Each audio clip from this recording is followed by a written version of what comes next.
Bonjour à tout le monde. Ce matin, une courte vidéo concernant la culasse et réglage de soupape de transporteur. Comme vous le savez, il y a des pastilles sur le poussoir pour régler le soupape. D'accord? Mais dans l'immédiat, dans la première vidéo, je vais partager avec vous des détails. C'est une culasse AMC qui a été contrôlée et rectifiée. Alors, Volkswagen dit qu'on ne peut pas rectifier la culasse. Une fois, oui, on peut le rectifier, mais pas deux fois, trois fois, quatre fois.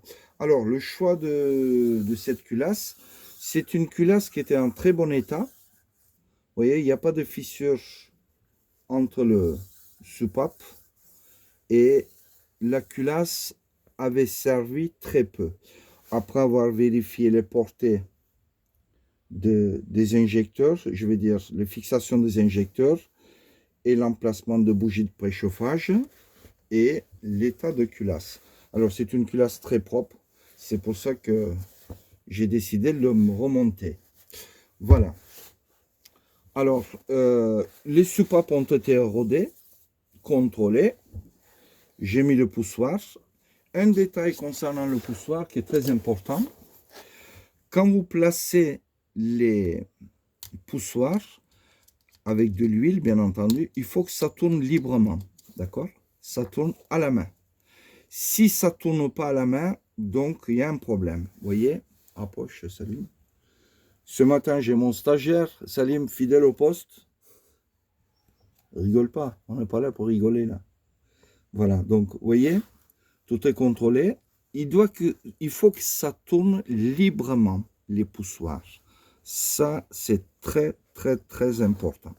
Voilà. Alors, j'ai préparé aussi l'arbre à cam, contrôlé, en bon état, pas rouillé, pas marqué, voilà. Et les paliers sont spécifiques à chaque culasse. Ça aussi, je tiens à le préciser. Vous ne pouvez pas intervenir des paliers d'une culasse à l'autre. Au cas où, si on le casse, c'est très difficile de trouver les bonnes cotes. Voilà. Même moi, j'ai mis pratiquement la journée pour trouver les bons modèles parce que je garde systématiquement les paliers des culasses HS. Vous voyez, portées sont nickel. Les vis aussi sont spécifiques. Serrage 2 kg. Serrage 2 kg. Vis de culasse, L-ring.